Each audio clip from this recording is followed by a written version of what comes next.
Nurit, thank you for speaking to us today. Please, can you tell us how your parents came to Eretz Israel? My parents lived in Czechoslovakia in a town named Moravska Ostrava. And from there was the first transport of the Nazis. So my parents and my mother has parents and two brothers. One was married with a child, and they decided to go to Prague. My mom has an uncle there. And they thought in the big city they will mingle with the people and it will be okay. So they did it in the year 40. I am not sure when exactly. In the beginning of the year 40, because the Nazis came into Czechoslovakia March 39. And but it was not so good in Prague too. And my mom got pregnant. Here is the pregnancy. And my father, he was they were both members of Maccabi Czechoslovakia, sportsmen and so on. And I don't know how my father went to with some boys, I don't know, some Zionist group or something, and he came home with the idea, we are living here and going to Palestine. My mother told him, where is Palestine? What is Palestine? Where to go? How are we going to reach the place, and what is there? And her parents said, it is only camels and sand. What are you going to do there? And she did not tell her mother that she is pregnant, and because she would never let her leave. She was the youngest at home. She had three big brothers, older brothers. The older one was 11 years older than she was. The second one was 8 years older, and the younger 3 years older. And she was the only daughter, and the smallest one. She was very connected with her mother. So she did not tell that she is pregnant, and they decided to leave. And they left about, I think, July 40, and she was just in the beginning of the pregnancy. And there were 5 months, July, August, September, October, November, on the sea. And I was going on the sea.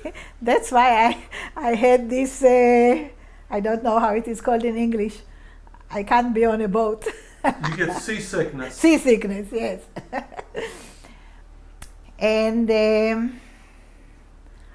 but at the year 40, every Jew who wanted to leave, the Nazis allowed them to leave.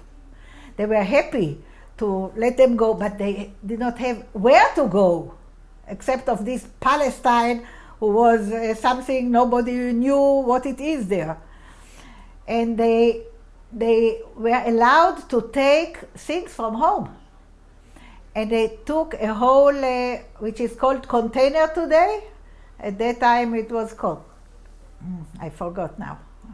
And they took furniture, and they took... a crate. What? A crate. A big box, a crate. No, it was on the ship. Yeah, a crate. Yeah, it's a big wooden box, a big one. Yes, and they took, but there was a list, and I have it here. 1 coat, 2 pairs of shoes, and so on and so on. And my mom, she hid in the things her her diamond ring, and I don't know how it is, pamutim, Nerot Shabbat? The Shabbat candles. Shabbat candles, it is of silver, and she hid everything inside. And the container arrived before they arrived here. The container arrived, and I have here one cabinet of my parents' bedroom. I kept it. And when they went on this small ship, Milos, and they stopped in Romania, and there was no water on the ship and no pecham? Coal, yes. And so they gathered the jewelry of everybody to pay for the things. And my mother has this ring, which is white gold. Hold it up. And the name of my dad was inside. That was the habit at that time. And the next day, they brought her the ring back. They said, it is not worthwhile. It is nothing. It was gold, not silver or something. So this is very excited because after my daughter got married, I gave her the ring. And in Romania, when they were waiting for the water and other things, my mother told me I kicked first time. I said, hello, why are we stopping here? It was a story. And then when they reached the sea before Palestine, the British caught them. Only 2 ships. One ship was staying in Cyprus. And there was a debate what to do with the ship, to let everybody drown or something, but at least they can. And they put all the people on the Patria who was standing outside the harbor. My mom was from the 1st November till the 25th of November on the ship. They saw the Carmel, they ran away from the Nazis, and they could not reach the land. And they did not let the Jews from Haifa come and help or bring something. And they did not let the people go down to the hospital for my mom for check out or something. Check out? A checkup. Check up. So they were on the ship, and on that day, when it happened, when the Haganah came and exploded. They put an explosive device on the ship. Yes, because the ship was very old and the explosive was not on the right place. In 12 minutes, the ship turned on the side and drowned in 12 minutes. So everybody who was on this side drowned. Everybody on this side, the British saw what happened and they tried to help. But people slide down and jumped into the water, and people throw children into the water. And the Arabs, the fishermen, they started to bring small ships and they took out people what they could do. And my mom, as they were sportsmen, she slides and she jumps with me in the belly. I don't know, 20 meters perhaps, because if the ship was like this from the water, wow. I don't know how she did it. With a coat, it was November, cold, with big shoes and everything. And she found in the water something, some wood, and she gave it to my dad. He was not a sportsman so good like my mom, so she dragged him after till the shore, and it was a long way, 1 kilometer at least. And when they came to the shore, they were wet to the underwear, yes. And my dad, he took with him his brother, his younger brother. And when they were standing on the shore, the British, they put 2 ropes, and the people went like this. And my mom, she saw her brother-in-law, and suddenly he lost 1 shoe. And she started to laugh, and the people said, poor Mrs. Green, she's pregnant, she lost her mind. And when he reached the shore, she told him, his name was Ernst, she told him, Ernst,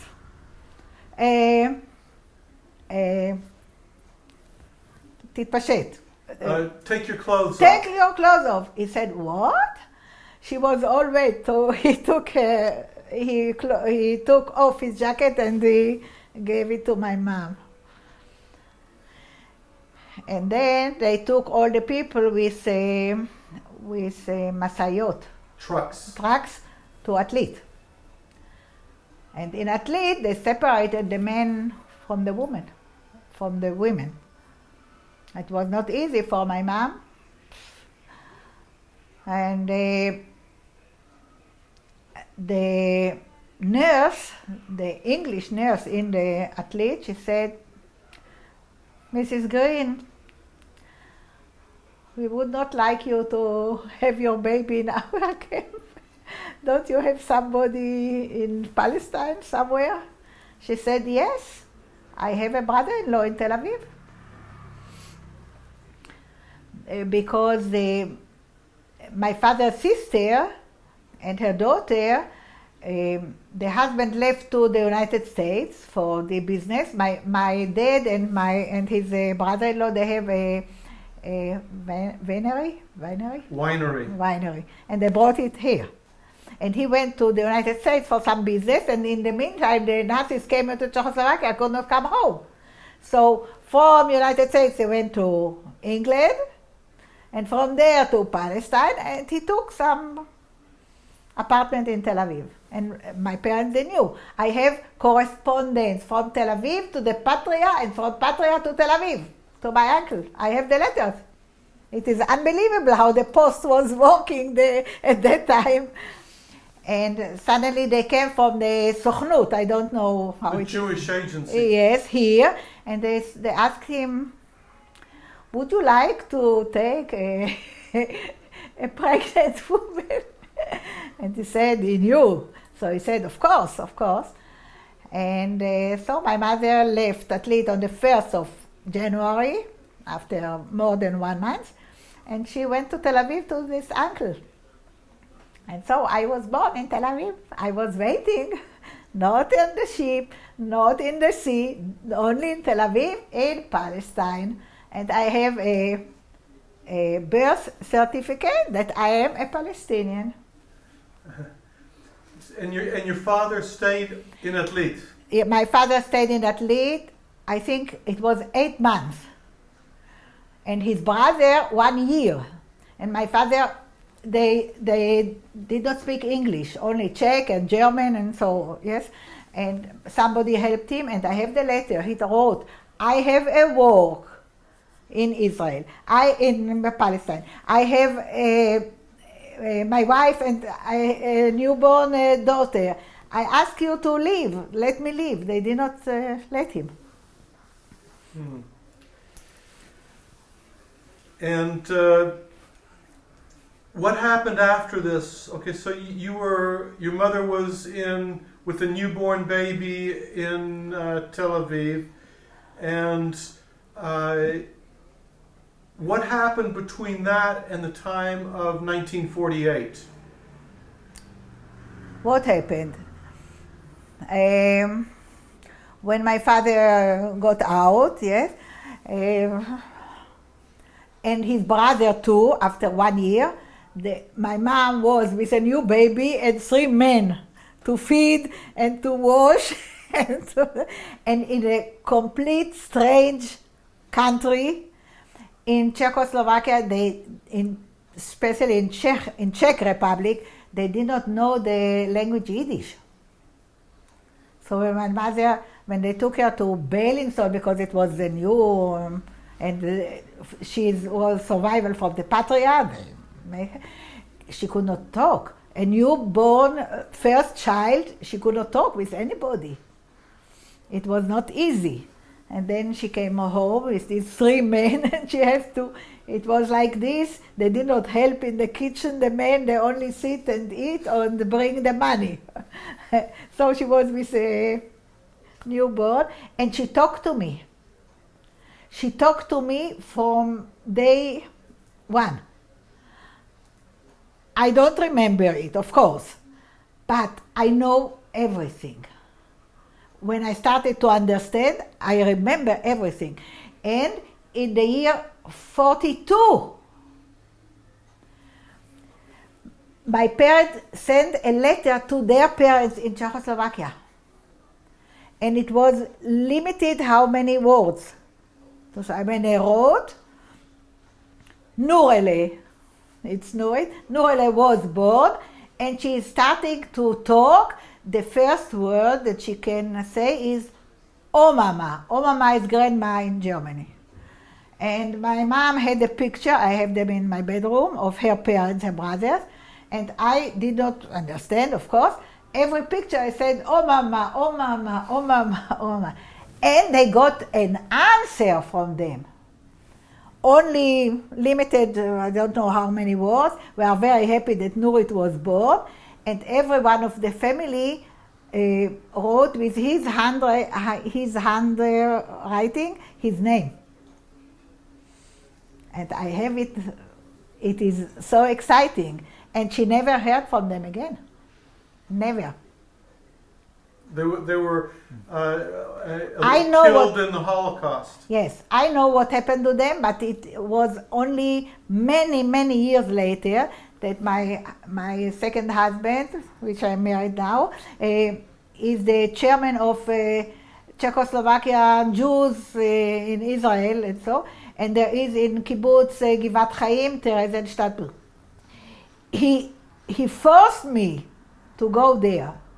And as the Nazis were, they have written everything, and I found what happened. She never knew what happened to her parents. And in Tel Aviv, at that time when I was a child, the doors were open, and everybody who knocked on the door, my mom was sure, or her parents, or one brother, or the other brother, or one sister, or the other, or maybe the child, somebody would come. It can't be that everybody vanished. And then when I was 3 years old, I went to kindergarten. And when I was 3.5, my brother was born. And I remember it very good, even if I was small, the Brit in Asuta, Tel Aviv, next to our house. And 1 year later, my sister was born. And I remember these two, because my sister and my brother, they are only 11 months apart, but she was born she was born 2 months Premature. Premature, exactly. And they didn't know at that time, 45, what to do with her little. She was 1.5 kilos. They didn't know what to do with her, so they packed her in Tzemar Geffen. In cotton. In cotton. And when I remember it, I was 4.5, and they showed us the baby. It was cotton and a little face. I'm going to start another